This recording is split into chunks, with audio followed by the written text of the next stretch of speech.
নমস্কার, কেমন আছেন সবাই? শম্পাস ওয়ার্ল্ড চ্যানেলে আর একটা নতুন ব্লগে আপনাদের সবাইকে স্বাগত জানাই। আজ সানডে, এখন বাজে সকাল 10টা। আজকে একটু দেরিতেই ওঠা হয়েছে। ওর বাবা একটু তাড়াতাড়ি উঠেছে।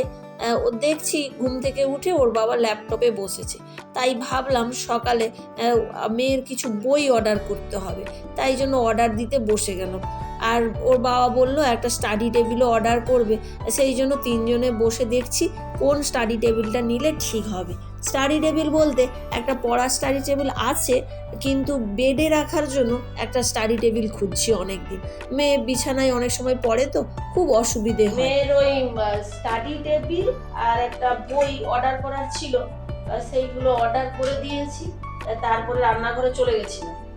এই যে সকালে পরোটা করেছি, আবার মেয়ে লুচি খাবে বললো, সেই জন্য লুচি কয়েকটা ভাজলাম। আর ওই যে অনুষ্ঠান ছিল, জন্মদিন ছিল, তার পায়েস বেঁচেছিল, সেটা দিয়ে পায়েস আর পরোটা খাবে ওর বাবা। আর মেয়ে বলছে লুচি খাবে, ওকে কয়েকটা লুচি ভেজে দিয়েছি আর এই পায়েস দিয়ে খেয়ে নেবে।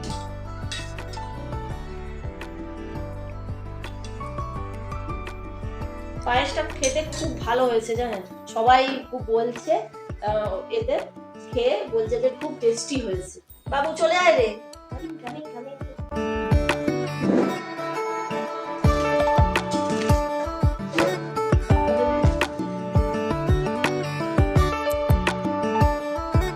চলে এসো। ওর বাবা এখন ল্যাপটপে বসে আছে।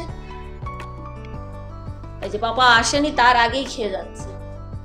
লুচি হলে আর বলতে হবে না। এগুলো আটা লুচি বানিয়েছি। আটা লুচিটা খেতে ভালোই লাগে, মানে নরম হয়। Mama makes always with light oil. That's why only I like. If it's more oily, I can't. সে বলছে আমার অয়েলি ফুড ভালো লাগে না, সবসময় হেলদি ফুড ভালো লাগে। এই যে লুচি বানাতে বানাতে মাসিমণিকে ফোন করেছিলাম, মাসিমণি বেরিয়েছে, আমার দিদির বাড়ি যাচ্ছে। তারপরে বলছে ওখানে নাকি প্রচন্ড গরম, মানে এত গরম কথাই বলতে পারলো না। 1-2 মিনিট কথা বলে বাসে করে যাচ্ছে, তারপরে ফোনটা রেখে দিল, বলে পরে কথা বলবো পৌঁছে গিয়ে, জানেন। আর আমি এখান থেকে বলছি, এখানে তো ঠান্ডা ঠান্ডা হাওয়া চলছে, মেঘলা ওয়েদার, আমাদের সর্দি কাশি সবার লেগে আছে। মাসি তো বিশ্বাসই করতে পারছে না, জানেন, বলছে তাই নাকি। এই যে চলুন, ওর বাবাও এসে গেছে, আমিও তাহলে একসঙ্গে ব্রেকফাস্টটা করে নিই।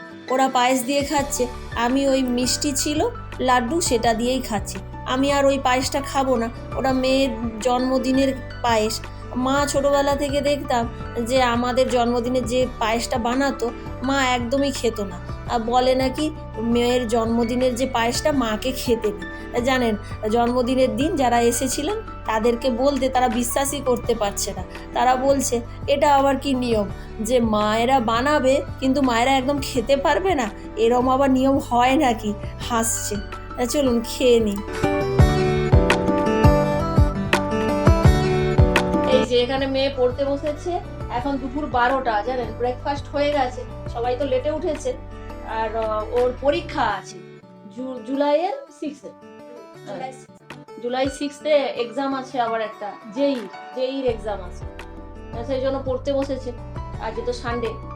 আর এই যে দেখছেন কম্বল নিয়ে বসেছে। এখানে এতটাই ঠান্ডা যে ঘরের মধ্যে কম্বল বা একটু না কিছু গায়ে দিলে ভালোই ঠান্ডা লাগছে আজকাল। যে পড়াশোনা করছে, আমি রান্নাঘরে যাব, রান্না হয়নি এখনো। ওর মাথায় তেলটা মাখিয়ে তারপরে আমি রান্নাটা শুরু করব। পড়তে বসেছে, একটু তেল গরম করি, তেলটা গরম করে তারপরে ওকে ডেকে মাথায় তেলটা মাখিয়ে দেবো। আমার মাসিমণিকে বলছি এই যে এই ফটোটা পাঠালে তখন বিশ্বাস করবে। মাসি তো বিশ্বাসই করছে না যে এখানে এতটা ঠান্ডা। আর আমরাও জানেন আন্দাজই করতে পারছি না ওখানে কেমন গরম, কতটা গরম। আপনাদের ওখানে কেমন ওয়েদার চলছে এখন অবশ্যই কমেন্ট করে বলবেন। 2টো পরীক্ষা হয়ে গেছে, আবার পরীক্ষা, খুব পড়ার চাপ, জানেন। স্কুলের ছুটি একদমই এদের থাকে না, মানে বলতে পারেন খুবই কম ছুটি দেয়। সারা বছরে ওই ডিসেম্বরে কয়েকটা 1 সপ্তাহের মতো ছুটি, তারপরে ধরুন একদম পরীক্ষার শেষে তখন একটু লম্বা ছুটি পায়। তবে ভালো, জানেন, সারা বছর পড়লে কি হয়, ধীরে ধীরে করে ওরা সিলেবাসটা ভালোই কমপ্লিট করে নেয়, কোনো চাপ হয় না, প্রেসার হয় না। কয়েক বছর দেখছি তো, কোনো প্রেশার হচ্ছে না, সব দিনে একটু একটু হোমওয়ার্ক দিচ্ছে। হোমওয়ার্ক আবার বেশি থাকে না, কম করে হোমওয়ার্ক দেয় এদের বাড়ির জন্য। আর স্কুলেতেই বেশিরভাগটা পড়ায়। সকাল 9টা থেকে স্কুলটা শুরু হয়, তারপর থেকে ধরুন 4:30 পর্যন্ত ক্লাস। প্রত্যেক দিন মোটামুটি সব সাবজেক্টগুলো হয়। আর ওরাও দেখছি ধীরে ধীরে করে ওটাতে অভ্যস্ত হয়ে যাচ্ছে, কম কম পড়ে, সারা বছর পড়তে হয় তো পড়া কোথা থেকে শেষ হয়ে যায়। এক্সামও ভালো রেজাল্ট করছে দেখছি স্টুডেন্টরা, ওরা বুঝতেই পারে না, ওই জন্য প্রেশারটা খুবই কম। আর এনজয়ও করে প্রচন্ড স্কুলে। ম্যাডামরা খুব ভালো, ম্যাডামরা বন্ধুর মতো মেশে এখানে। ম্যাডামরা কোনো কিছু প্রবলেম হলে ওনারা এদের সঙ্গে শেয়ার করে, তারপরে স্টুডেন্টরা আবার ওদের কোনো প্রবলেম হলে ম্যাডামদের সঙ্গে শেয়ার করে। পুরো বিহেভিয়ারটা এত ভালো, ওই জন্য পড়ার ক্ষেত্রে কোনো সমস্যা হয় না। সারাদিন যে স্কুলে থাকে তাতে কোনো ওরা বোরই ফিল করে না, জানেন। আমার মনে হয় যে এতক্ষণ স্কুলে থাকে আর কি করে থাকছে, ওরা বেশ এনজয় করে ম্যাটারটাকে। চলুন, অনেক কথা বলে ফেললাম, চলুন রান্নাঘরে যাই, রান্নাটা বসাই। এই যে রান্নাটা বসিয়েও দিয়েছি, হাফ রান্না হয়ে গেছে। তারপরে শুনছি বাইরে খুব আওয়াজ হচ্ছে, তাই ভাবলাম জানলাটার দিকে উঁকি মেরে দেখি। ওই যে আমাদের পাশে যে ফাঁকা জায়গাটা ছিল সেখানে মনে কনস্ট্রাকশন শুরু হবে, তাই এই জন্য একটা বালির গাড়ি এসেছে। খুব বড় গাড়িটা, ভীষণ বড়। এই যে দেখুন ডাম্বার টাইপের, আর ওই যে নিচে কিভাবে একটা পাল্লা সিস্টেম আছে, ওখান থেকে বালিগুলো সব পড়ে যাচ্ছে। এক গাড়ি বালি মানে প্রচুর পরিমাণে, এটা অনেক বড় গাড়ি। আর এই যে দেখুন কেমন ওর দিক থেকে ওপরের দিকে উঠে গিয়ে বালিগুলো সব নিচের দিকে পড়ে যাচ্ছে। এখানে না খুব বড় বড় ধরনের, ব্যাঙ্গালোরে আসার পরে দেখছি মেশিন, খুব বড় বড় বিভিন্ন ধরনের মেশিন, জানেন। আমার তো খুব ভালো লাগে এই মেশিনপত্র দেখতে। আর এই যে ডাম্বারটা দেখেছেন, প্রায় 3 তলার কাছাকাছি হবে। আমরা তো 3 তলাতে থাকি, ওই যে পুরো যেন জানালা থেকে টাচ করা যাবে। আর এই যে বালি পড়ে গেল, খুব মন খারাপ হচ্ছে। মেয়েও দাঁড়িয়ে দেখছে, হাজব্যান্ডও দেখছে, কারণ এদিকটা থেকে পূর্ব দিকে রোদ আসতো আমার বেডরুমে, তারপরে কিচেনটাতেও। আর রোদ পাওয়া যাবে না মনে হয়। যাই বলুন, বাড়ির চারপাশটা একটু ফাঁকা থাকলে ভালোই লাগে বলুন, সূর্যের আলোটা আসে, ফ্রেশ এয়ারটা পাওয়া যায়। আর সেই জন্য এই ঘরটা নেওয়া। আর শহরে তো তেমন একটা পাওয়া যায় না এরম, কিন্তু এই বাড়িতে সেই সুবিধাটা ছিল। আর জানেন, সোলাপুরে যখন ছিলাম তখন দেখতাম বাড়িগুলো পুরো গায়ে গায়ে লাগানো, একটা দেওয়ালের সঙ্গে আরেকটা দেওয়াল। তারপরে ধরুন ছত্তিশগড়ে যখন ছিলাম তখনও দেখেছিলাম একজনের দেওয়ালের সঙ্গে আর একজনের দেওয়াল হচ্ছে ওই দিকে অ্যাটাচ করা, এই রকম, জানেন, একদম ভালো লাগতো না। আর ওই যে পাশের বিল্ডিং থেকেও সবাই দেখছে, কারণ ওনাদের ওই ব্যালকনিটা এই দিকে থাকার জন্য কিছু জনের হাওয়া যেত, তারপরে রোদ পেত, তারপরে এই রাস্তা দিয়ে কেউ যাচ্ছে দেখতো। একজন ভদ্রলোক রোজই চা খায় এই ব্যালকনিতে দাঁড়িয়ে, জানেন। এই যে রান্না হয়ে গেছে, এখন 2:30 বাজে, অনেক লেট হয়ে গেছে।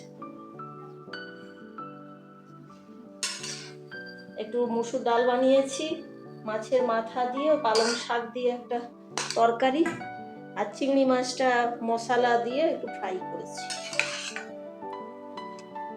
খেতে দিয়ে দিয়ে যে বাবা মেয়ে বসে আছে, এত লেট হয়ে গেল। ওই যে মাঝখানে গাড়িটা এসেছিল দেখতে গিয়ে, তারপরে ওই যে মেয়েকে মাথায় তেল মাখিয়ে রান্নাঘরে যেতে যেতেই একটা। এই যে চিংড়ি মাছের একটু মশলাদার বানিয়েছি, মেয়ের খুব চিংড়ি মাছ পছন্দ,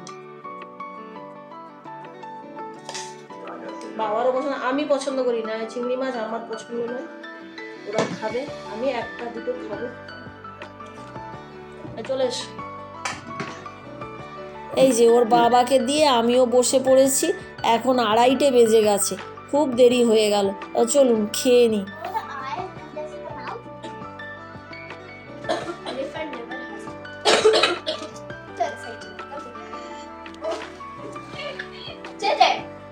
হঠাৎ রুম থেকে বাইরে এসে দেখছি 3 জনে খেলছে। এখন বিকেল 5টা, ওরা দেখি নিচের 2 ছেলে মেয়ে এসেছে, আর মেয়ে 3 জনে মিলে ওই রঙ্গোলির একটা গিফট পেয়েছিল জন্মদিনে, সেটা নিয়েই খেলছে। এইগুলো না ডিজাইন করা পেপারে রঙ্গোলি করা যায়। এই যে স্টিকারের মতো দেখছেন, ওই কাগজগুলো তুলে দিলেই এখানে আঠা দেওয়া আছে, এর ওপরে কালারফুল যে বালি টাইপের পাওয়া যায় না রঙ্গোলির জন্য, সেইগুলো যদি দেওয়া হয়, এই যে কালারফুল ডিজাইন হয়ে যাচ্ছে, খুব সুন্দর। दुर्गम का जगत के जीते सुगम अनुग्रह तुम्हारे देते राम दुआरे तुम না পারে কোট না আজ্ঞা বিনু পয়সায়। সন্ধে দেখানো হয়ে গেছে, মেয়ে সন্ধে দেখালো, আর এখন ওই 7:30 বাজে, আমরা সবাই কফি খেতে বসেছি। এই চিপস গুলো ওই জন্মদিনে নিয়ে এসেছিল, গ্রিন কালারের, খুব টেস্টি খেতে, মানে একটু স্পাইসি আছে। সবাই এটা খুব পছন্দ করেছে, এই গ্রিন কালারের চিপসটা। পুদিনা আচ্ছা, পুদিনার চিপস এটা, পুদিনা ফ্লেভারের, পুদিনা ফ্লেভারের এই চিপসটা ওই জন্মদিনে যারা যারা এসেছিল না খুব পছন্দ করেছে, চেয়ে খাচ্ছে। পাওয়া যায়, সবাই পছন্দ করে। চলুন কফি খেয়ে নিই, ওর বাবা আবার বাজার এনেছে, সেগুলো আবার গোছাবো, রান্নাও বাকি।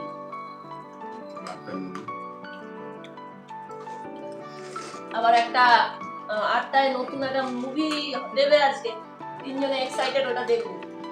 কি খাওয়া হয়ে গেছে, আর এদিকে রান্নাও বসিয়ে দিয়েছি। মেয়ে পড়তে বসেছে, ওর বাবা বাজারে গিয়েছিল, সবজি এনেছে। আমি ভাবলাম সবজিটা গুছিয়ে রাখি, সপ্তাহে বাজার তো, আমি আজকে আর বেরোইনি।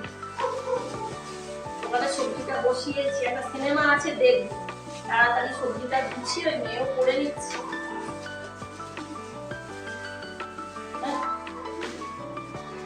সবজির দাম কেমন নিল গো? এখন সবজির দাম খুব বেশি নাকি গো? হ্যাঁ, অনেক দাম বেড়ে গেছে। সবে দাম বেড়ে গেছে জানেন, 70 টাকা 80 টাকার নিচে কোনো সবজি নেই। ওই যে ওর বাবা বলছে এত দাম বেড়ে গেছে। এই যে কাঁঠালও নিয়ে এসেছে, মেয়ে কাঁঠাল খেতে ভালোবাসে বলে।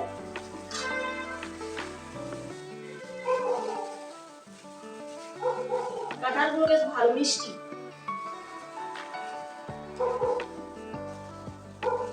আজকে রেখে দেবো, আর সকাল থেকে খাবো। এই ভালো আছে কাঁঠাল। চলুন সবজিগুলো এক এক করে ফ্রিজে তুলে রাখি। আর ওদিকে প্রায় তরকারিটা হয়ে গেছে, ঝিঙে, কুমড়ো, সয়াবিন, আলু দিয়ে একটা মিক্স সবজি বানাচ্ছি, আর কয়েকটা রুটি করব। আর জানেন আজকে 8টার সময় একটা হিন্দি মুভি আছে টিভিতে, সেটাই তিনজনে বসে দেখব। এবার আপনারা ভাবছেন মেয়েকে নিয়ে সিনেমা দেখা, হ্যাঁ ভালো যদি সিনেমা হয় দেখা যেতেই পারে, তাতে কি হবে, বাচ্চাদের সঙ্গে আপনারা যদি টাইম স্পেন্ড করেন, বাচ্চারা খুব মন খুলে আপনাদের সঙ্গে কথা বলবে। যদি বাচ্চাদের কোনো প্রবলেম হয় সেটা আপনাদের সঙ্গে শেয়ার করবে। এখন বেশিরভাগ তো সবাই ব্যস্ত, বাচ্চারা স্কুলে বেশিরভাগ টাইমটা কাটায়, সেই জন্য এই যে বাবা মাকে সমস্যাটা বলার যে প্রবণতাটা অনেক কমে গেছে জানেন। আমাদের স্কুল থেকে কিন্তু এই ধরনের মিটিং হয় আর অ্যাডভাইসও দিয়ে থাকে কিভাবে বাচ্চাদের সঙ্গে বিহেভিয়ার করতে হবে। তাই এটা আপনাদের বললাম, এবারে আপনাদের ইচ্ছে। চলুন আজকের ভিডিওটা তাহলে এখানেই শেষ করছি।